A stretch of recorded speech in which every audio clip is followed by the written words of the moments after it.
Esta é a TV Assembleia, no segundo dia de cobertura especial do 38º Congresso Mineiro de Municípios. Um evento que reúne centenas de pessoas de todo o estado, são mais de 600 prefeituras representadas neste congresso que está sendo promovido pela Associação Mineira de Municípios, em parceria com o SEBRAE, no espaço Expo Minas, em Belo Horizonte. Iniciamos a nossa série de entrevistas do dia com o deputado professor Cleiton, do PV, que é presidente da Comissão de Cultura da Assembleia e também integrante da Comissão de Administração Pública. Bom dia, deputado. Bom dia, prazer falar com vocês. O prazer é nosso. Como que estão os primeiros contatos com esses representantes de tantos municípios do estado neste congresso? Esse congresso é extremamente importante. Esse ano, inclusive, nós estamos percebendo aqui uma maior participação. Não temos mais aquele medo da pandemia, então acho que dos 853 municípios nós temos representantes, encontrei com bastante gente aqui. E é um momento celebrativo, eu costumo dizer, do municipalismo mineiro.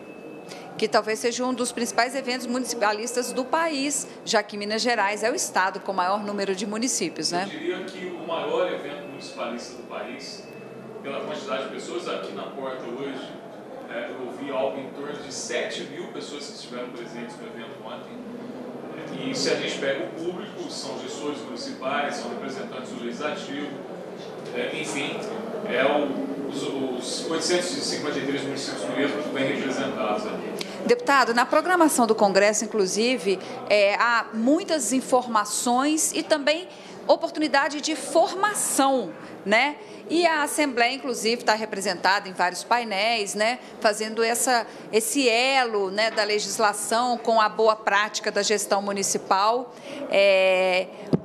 Eu gostaria que o senhor avaliasse para nós um pouco a importância do papel da Assembleia na presença num evento como este.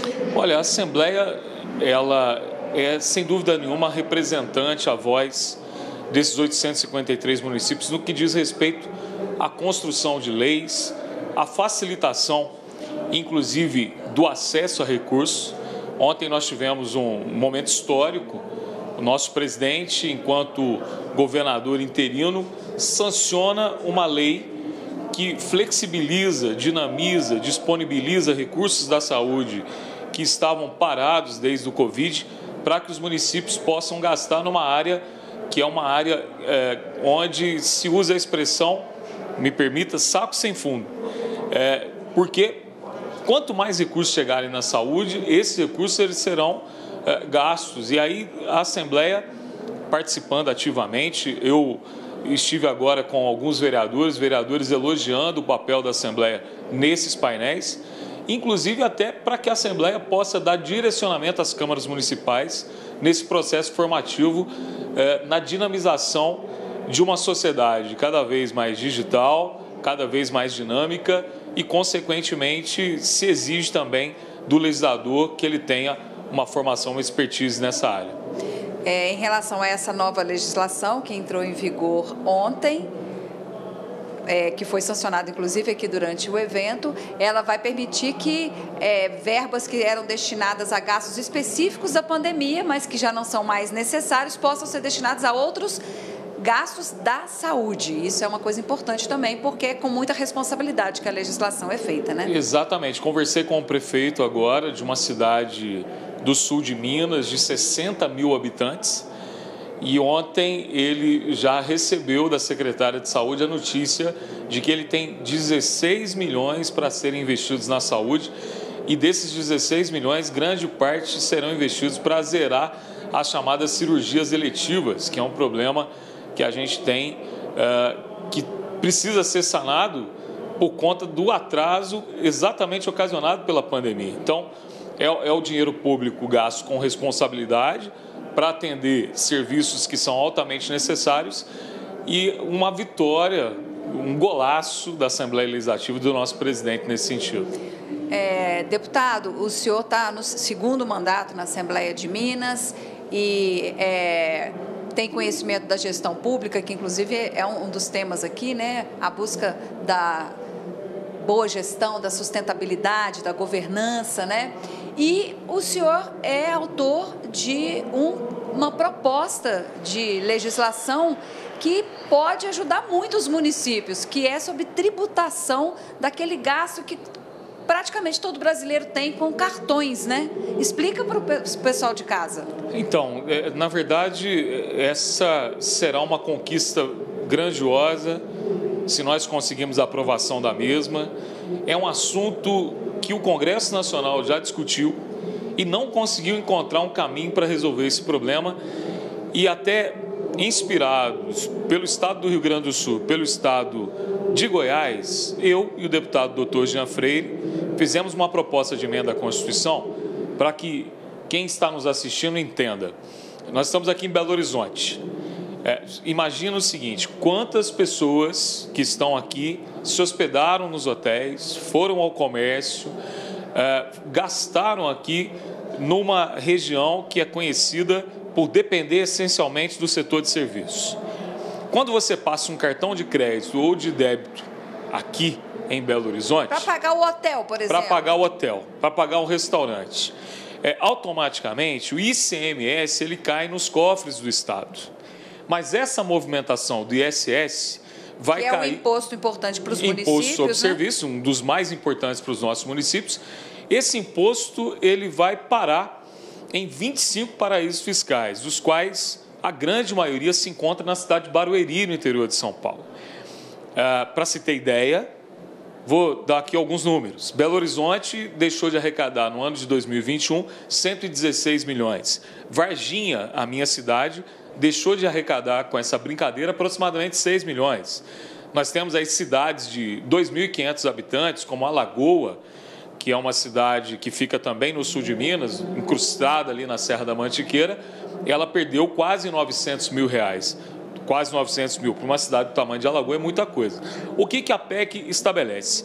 Ela determina que a administração fazendária seja obrigada a comunicar aos municípios mensalmente a movimentação dos cartões de crédito e débito, para que o município tenha o direito de cobrar aquilo que lhe é devido por essas operadoras. São experiências frutíferas nesses dois estados que eu citei. A legislação já está aprovada neles? A legislação já está aprovada. Já temos, inclusive, empresas que criaram muito barato aí, sistemas de tecnologia da informação que fazem com que automaticamente os municípios já sejam comunicados, já que o próprio governo do estado vai ter esse direito, a Secretaria da Fazenda vai fazê-lo, só que nós teremos aí também sistemas tecnológicos informando automaticamente o que sanou o problema no Rio Grande do Sul, o que sanou o problema em Goiás. Outros estados caminharam para isso e eu, deputado Dr. Jean Freire, fizemos essa proposta para que os municípios mineiros tenham um aumento considerável de arrecadação, que eu acho que é direito de recolher esse ISS. Quer dizer, a partir de uma notificação e um mapeamento, essa legislação pode acabar com essa brecha que hoje está sendo usada a favor de poucos, né? E numa região só, praticamente. Essas duas expressões que você utilizou são perfeitas. Comunicação e mapeamento. Que aí não tem como as operadoras continuarem, eu vou usar até um termo pesado aqui, mas é isso que acontece, enganando os nossos municípios. É interessante que aquilo que o Congresso Nacional não conseguiu, as legislações estaduais, através de iniciativas legislativas das assembleias, nos fez encontrar um caminho e resolver esse problema que eu considero crônico. Quer dizer, a legislação não precisa necessariamente achar um dinheiro novo, pessoal. É inovação, criatividade, né? Muito trabalho para poder compreender o sistema que é complexo, que tem essas brechas. E convido, inclusive, os mineiros a consultarem como são os serviços públicos prestados em Barueri, que é uma cidade que eu considero hoje no Brasil fora da casinha, usar um termo popular aqui, no que diz respeito a serviços públicos que se assemelham ao primeiro mundo. Enquanto que, se a gente for em algumas regiões do estado, nós vamos perceber que esse dinheiro que vai pelo ralo poderia ser utilizado em vários setores do próprio município para melhorar a vida dos nossos munícipes. Só para a gente terminar, deputado, uma expectativa para esse segundo mandato na Assembleia de Minas, sobre o seu papel e também o papel da Assembleia. Olha, eu tenho uma expectativa, inclusive, muito ligada àquilo que o nosso partido, que é o Partido Verde, até sua blusa extremamente inspiradora, que o Partido Verde tem para contribuir nessa discussão da sustentabilidade. Quando a gente fala aqui de municípios, o Partido Verde é um partido internacional e nós vamos ter um congresso no próximo mês na Coreia do Sul para discutir essa ideia de cidades inteligentes, mas não só do ponto de vista digital, do ponto de vista tecnológico, mas do ponto de vista também de preservação da nossa casa comum, com projetos como telhado verde, muro verde, da preservação do meio ambiente. Então, é o planejamento inteligente também, né? Perfeito, planejamento inteligente. Então, quero fazer um mandato que dê continuidade às nossas bandeiras, que é a defesa do servidor público, que o servidor público defendido, consequentemente, tem uma defesa do serviço público de qualidade, a defesa das nossas estatais. Eu tenho uma ideia um pouco diferente desse governo que aí se encontra, que quer vender as nossas estatais. Nós temos 2 projetos importantes que visam federalizar a CEMIG e a CODEMIG, dando essas empresas para a União em contrapartida do pagamento da nossa dívida, que é uma forma de resolver também o nosso problema fiscal. Já conversei em Brasília, existe um interesse por parte da União de agregar essas 2 companhias que estão ligadas a 2 setores que eu considero setores da soberania nacional, que é o setor de energia e o setor de mineração, haja vista a CODEMIG com a questão do nióbio, com a questão do grafeno. Mas também, além dessas bandeiras, nós queremos discutir bastante essa questão de uma Minas Gerais sustentável, não essencialmente tão dependente do setor minerário, que nos últimos anos só tem causado desastres e problemas para o nosso estado. Muito obrigada pela sua entrevista, deputado professor Cleiton. Eu que agradeço. Abraço. Nós voltamos a qualquer momento aqui, diretamente dos nossos estúdios, no 38º Congresso Mineiro de Municípios. TV Assembleia, Política ao Vivo, Transparência no Ar.